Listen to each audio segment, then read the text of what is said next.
Hello everybody, it's back to my budget. I was waiting for my YouTube money to come in.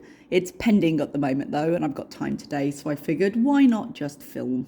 So let's take a little look at March. I can't remember how much I told you in February, so do excuse me. So we're going to start with the local. Now you can see from here that I got some additional salary this month.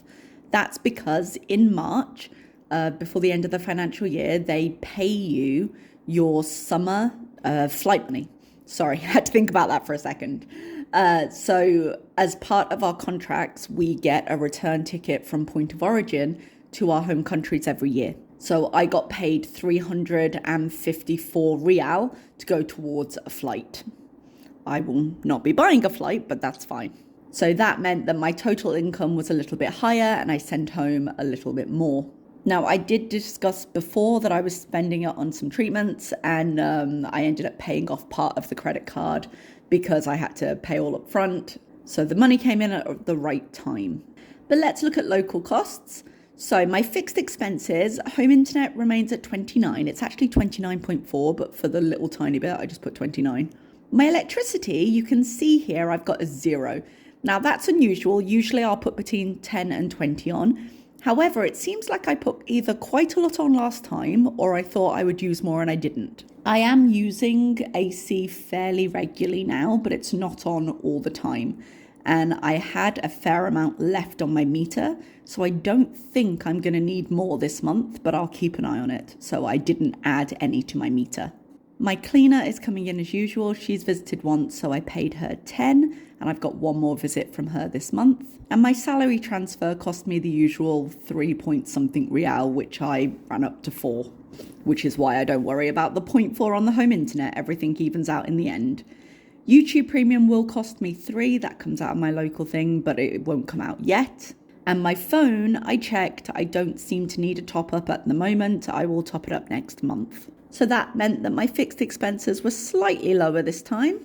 As for my variable, because I'm at home for 2 weeks out of this month, because I'm on vacation right now, my groceries, I didn't do full meal prep because I don't have enough room to do meal preps for the lunches and the dinners, because obviously it means I won't be getting lunches at school for those 2 weeks. So I've stuck at 90. We'll see how it goes. You can see I've spent 63. That's because I did do some meal prep. And then the rest will just be for top-ups and for a final set of meals. I've got things in the freezer to make like a chicken chili, I think, once I've got a bit more space to store it. So it might be I get away with that and just do the last bit of cooking later, but we'll see. Transport, I've been taking taxis to and from some different places, so I'm going to keep that at 20, and obviously I'll be going out and around a little bit more.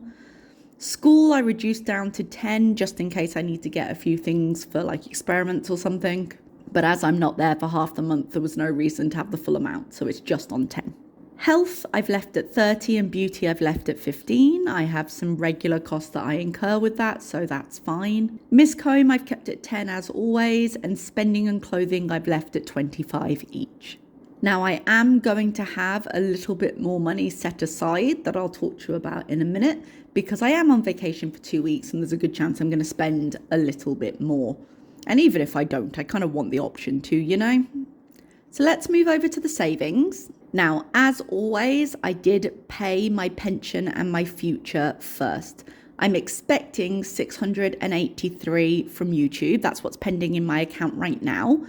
And I did pay off the rest of my credit card, as I told you, towards the treatment I was having, because that was just holding up a little bit until we got paid. So I paid that off. I put the pension and I put the future fund. So that was 2,250 altogether. I've also already paid my premium bonds for the month. That's another 100. And there shouldn't be any more spending on this side this month, but I may need to put some money into subscriptions next month. I'll just have to double check. I go in and I top up that account periodically so that just anything can be taken out, which is fine. Over to the sinking funds. I've got 100 set up for tax once the money comes into my account tomorrow, which gives me a total of 2,900 for tax. I'm going to file my taxes as soon as the financial year ends. So we've got another 2 weeks before that happens. And once I've done that, I'll know how much I'm expected to pay and I'll see where I am with that. But I don't want to stop putting money into that account because I can always take it out later. So 2,900 will be the amount once the money comes in. And my medical is now completely wiped. As I said, I had to top it up with a credit card and I've paid that off now.